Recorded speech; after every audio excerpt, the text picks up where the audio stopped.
bazalwane. Ngicela singahlali phansi sizogida ngoba sizogida ngicela singahlali phansi. Ubhuti uzonyuka nale ngoma. Hey, Nkosi Jesu. Hallelujah.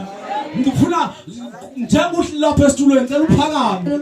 Thathu ungastand kanti kodwa balesi izandla zibekisa ngesemva. Hallelujah. Sizawugida uzawusaphuthela emhlabeleni. Uzathi ngifuna sigide bazalwane uba kuyaqhuma uthuli maliqhuma kodgibela ke. Phezolo simke apha siyenye into. Namhlanje ke mayimke kuthabuka ijasi uyathabuka. Yisaphuthi.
Thank you.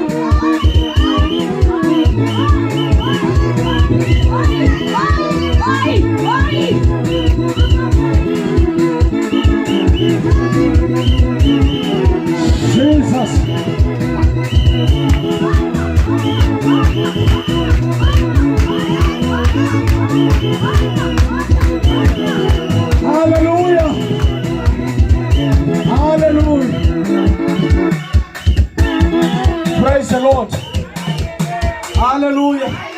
Ayayekeka namhlanje. Keep on playing. Go.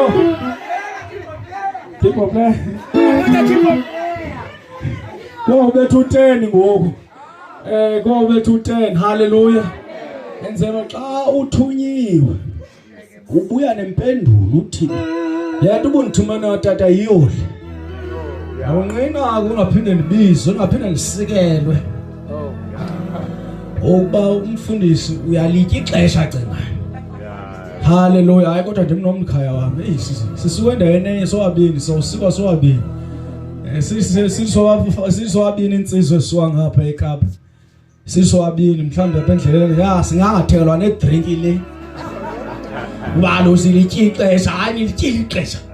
Niphinde ninike. Hallelujah. So sizawuhlabela umhlabelelo bangcwele. Ngesiye emthandazweni. Hallelujah. Ndiyakholwa. Ikhona lento uThixo omdinga akuphendulele yona. Yazi sometimes xa usenkonzweni wakwabuza omnye utata wathi uba ndithandazile uThixo akandiphendula. Ndamthandaza uThixo ndimcenga uba Thixo lento le ndicela undisusele yona. UThixo angayiphenduli mhlawumbe ke akubonakala engathi akayiphendulanga ngoba kuyenzeka uba unoka Thixo ivele ibe yisilence. Hallelujah. Mhlawumbe akuphendule kwenye into ubucinga wona uyidinga. Hallelujah. Now uthi lo tata ke ngoku, what do you do when you have done everything but into ubuthandazela ungayifumananga? Hallelujah. Uthi wenza ntoni xa yonke into ekuthiwe fasta wafasta bekuthiwe thandaza zilokudla phela ukungcwele hlambulukla wahlambulula kodwa lento ekade uyithandaza ingenzeki? What do you do? Hallelujah. So ndiyakholwa umuntu lo nomuntu lapho unayo into apha enhliziyweni yakhe eyathi Thixo uba ungandilungisela lento khadi ndidinga limpendulo kule ndawo ubomi bami ungatshintsha. Hallelujah. So namhlanje ngicela sizophakama sime ngenyawo sohlabelela umhlabelelo siye emthandazweni sicela utataze ngaphambili utata umnakani. Ngiyafuna sizohlabelela umhlabelelo umoya oyingcwele athethe nenhliziyo yakho. Hallelujah. Umoya oyingcwele athethe nenhliziyo yakho. Hallelujah. Ngoba kuyenzeka sometimes sifune uThixo asiphendule. uThixo kanti yathi kade ethetha uThixo nemphatha simazi ukuthi uthetha kanjani ngoba siqhelananga nomoya oyingcwele. Hallelujah. Sicinga umoya oyingcwele ngumuntu woba xa usimfumana xa sibheke kwiindonga zecawe. Xa sibheke emhlanganweni kanje sikulapho simva khona uThixo. Kanti utithe iBhayibheli he is our friend, the Holy Spirit. Ungumhlobo wethu. Hallelujah. Ndihamba endleleni ngeke ngathi ngithena abanye bazwe ngathi akudingeki sije sibe neapproach ethile ukuze sikwazi ukuthetha ngayo umoya oyingcwele, but apho sihamba khona ukhona umoya oyingcwele phakathi kwethu. Fanele abe ngumhlobo wakho ukhelane naye ulive izwi lakhe. Hallelujah. Ngoba singabuza ngabazwana omdala bekhonza sithi umoya oyingcwele uthetha kanjani nawe. Uyofumana kunzima ukuyifumana nompendulo. Praise the Lord. Ngicela sime ngenyaka bazalwane worship team uzosipha umhlabelelo ozukileyo siye emthandazweni xa sigqiba utata uzobe selapha ngaphambili egameni lika Jesu.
Thank you.